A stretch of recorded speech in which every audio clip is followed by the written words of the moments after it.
Good afternoon. Or, okay, howdy. Howdy. Thank you. That was a better howdy than we've had so far. All right. So we're going to switch our attention a little bit. We've heard about communities. We've heard about schools and learners within those schools. And I want to focus a little bit on business, the business world. This is an area that I spend a lot of time in. And I specifically want to talk to you about the development and the advancement of leaders within business world and what effect our communication skills have on your advancement or development as a leader, okay? So first, let's start out by looking at some numbers. Oh, wrong slide. Let's look at some numbers. Taking the Fortune 1000 companies, and these are the largest companies in the US. By the way, the population of professional men and women within those environments is about 50-50. It's different in certain industries. When you get into the more industrial industries, it might change from that, but it's about even. Okay, so if we look at that and we look at the frontline leaders within that environment, women represent about 51%, plus or minus a few percent, versus 49% of men in the leadership role at the frontline level. Interesting, right? Let's look at the senior level. And all of a sudden, the picture changes significantly. 15% are represented by women, 85% by men, greater than 85% in some industries, okay? Why such a difference? What is it about women versus men that make us different leaders at that level, okay? And researchers have studied this for quite a while, and we see that there are a lot of different factors that go into it. I'm particularly interested in communication and what effect communication has on us. And that's what I want to talk about today, okay? So because I want to question, why is it? Is it about capability? Is it about the communication? Is it what we say, what we do, all right?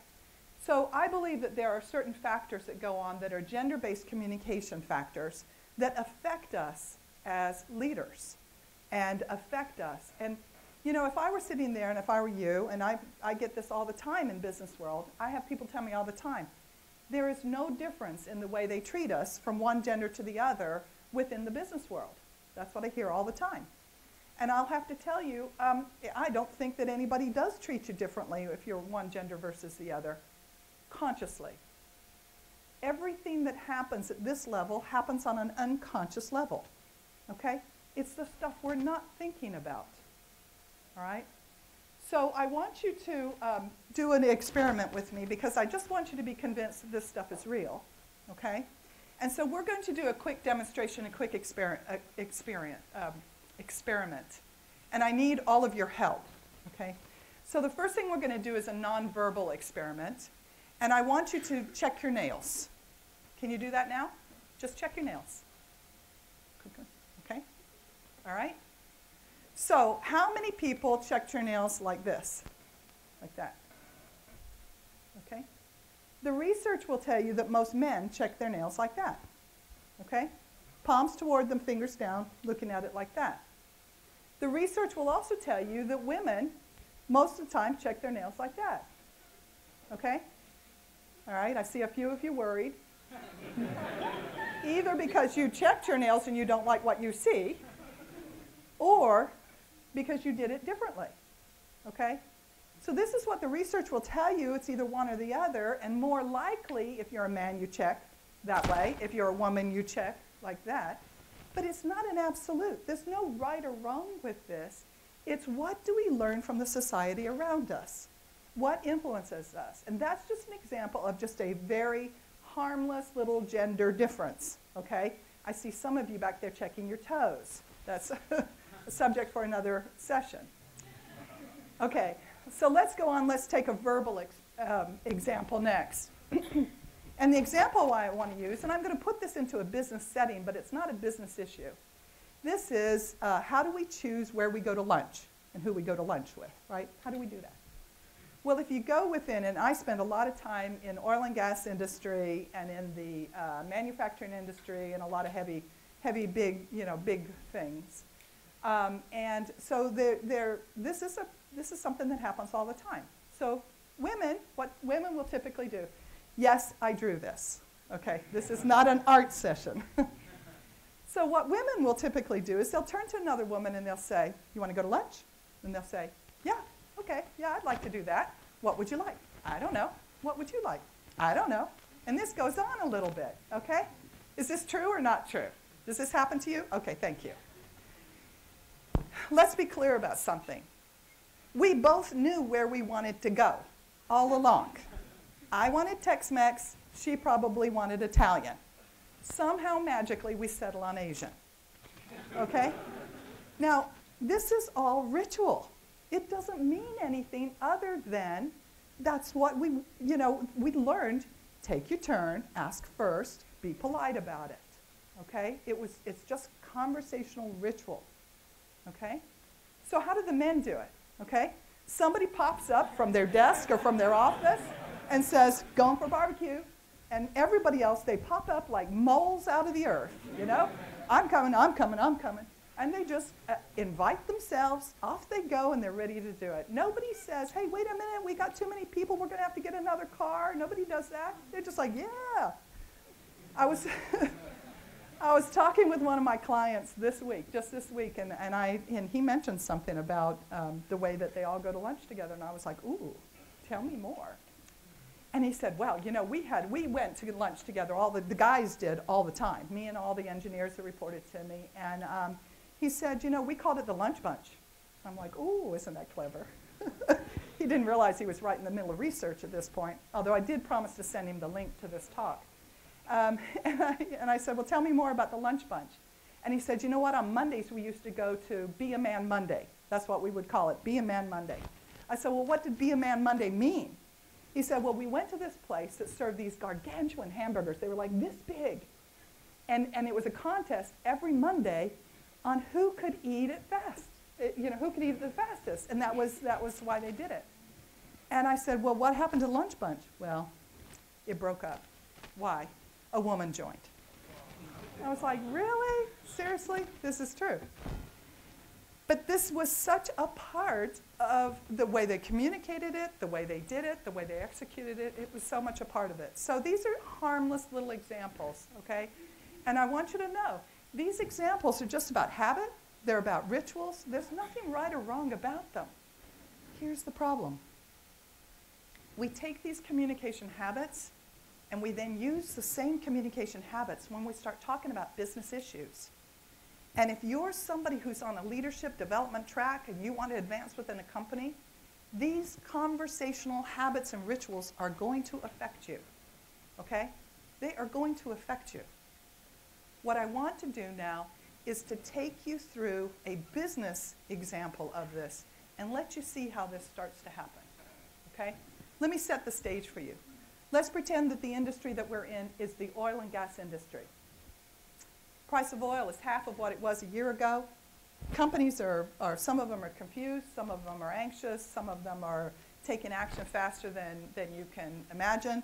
Deals are being blocked and dropped, and company revenues and company values are half of what they used to be, if not more, not lower than that, okay?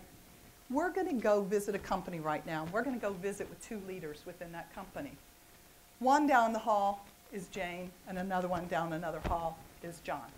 Let's go visit with Jane first, and let's hear what she says to her team. She's called her team together, like all leaders need to be doing right now in this environment, because those teams are confused. They don't know what's going on. They want to know, what is the company doing about the situation? Jane pulls them all together, and she says, let me talk to you about this situation. I feel that we need to address it. I feel that we need to get together and talk about it and find out what's going on. It's going to be a tough year. I know it is. We know what's happening with the competition. We can see them canceling their contracts. We can see them laying off people. We can see them doing all these things. But I believe in this team. I know what this team is capable of doing. George, you've got that new contract with that customer. That's going to go through. It's going to really help us all. Mary, you've got these other things that you've done. And she goes through, and she pretty much systematically will try to connect with everybody there on what they're doing and what they're doing well, because she wants them to know they're a part of this. They're a part of making it happen. And she says, you know, we're going to learn from this. We've got a plan. let me share with you what that plan is. And then she goes in and starts sharing what that plan actually is, okay, and takes them through it. She then reassures them at the end of that and says, you know what, we've got to, I believe in us, I know we can do this, okay? That's Jane.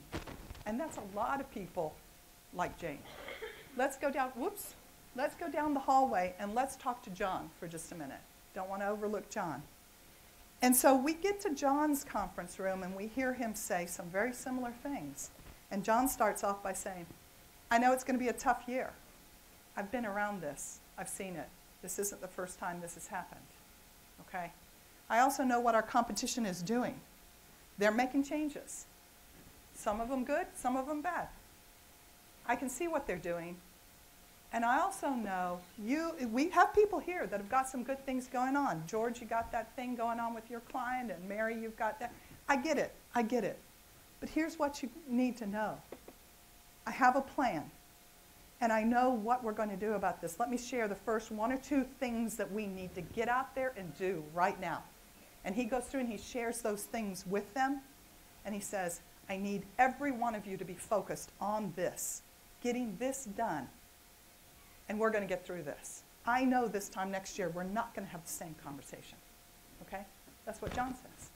And there are a whole bunch of people just like John having that same dialogue. Now, if I was a researcher outside the door and asked you, who do you want to work for? Who do you want to work with? What roles do you think they should be in? Almost every one of you would say, personally, I want to work for Jane. She cares a lot. She takes care of us. She notices what we're doing, each and every one of us. But I want John running the company. Okay? I want John running the company.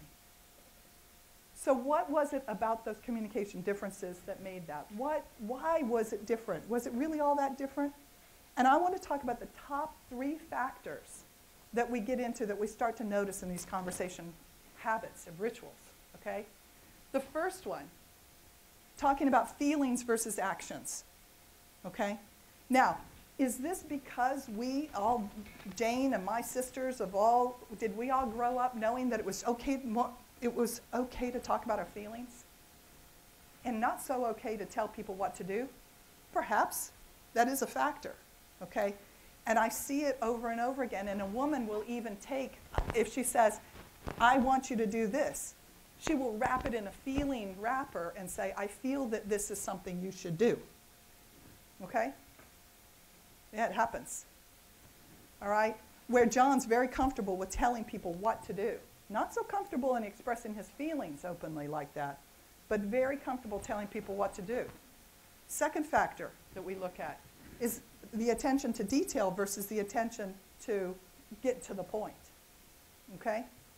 Jane is very willing to share the detail, share the knowledge. This is something that's a great characteristic in frontline leaders that are training and developing all the people that are under them. And she's very willing to do that.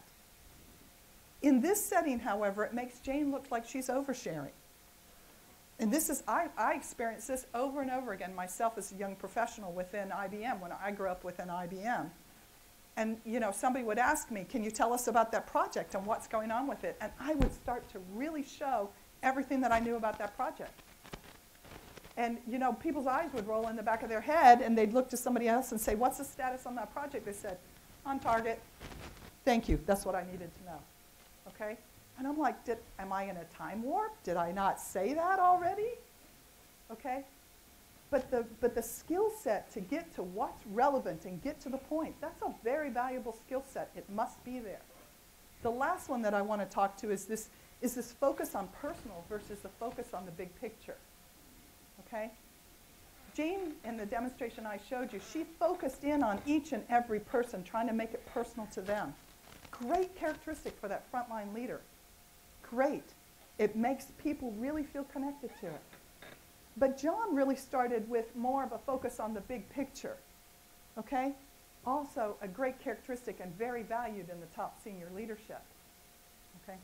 And I believe that we all have, let's say I brought you all in here and said, we're making a change here at the university. We all have a same, probably 4 or 5 questions we want to ask. What's happening to the university? What's happening to the other ones? What's happening to my particular school of learning? And then what happens to me? Okay? The problem is that Jane more often starts at the bottom of that question funnel and John starts at the top. First impressions matter. People think he's a strategic thinker and she's not. Okay? That's what happens here. All right? Now, are we really all that different?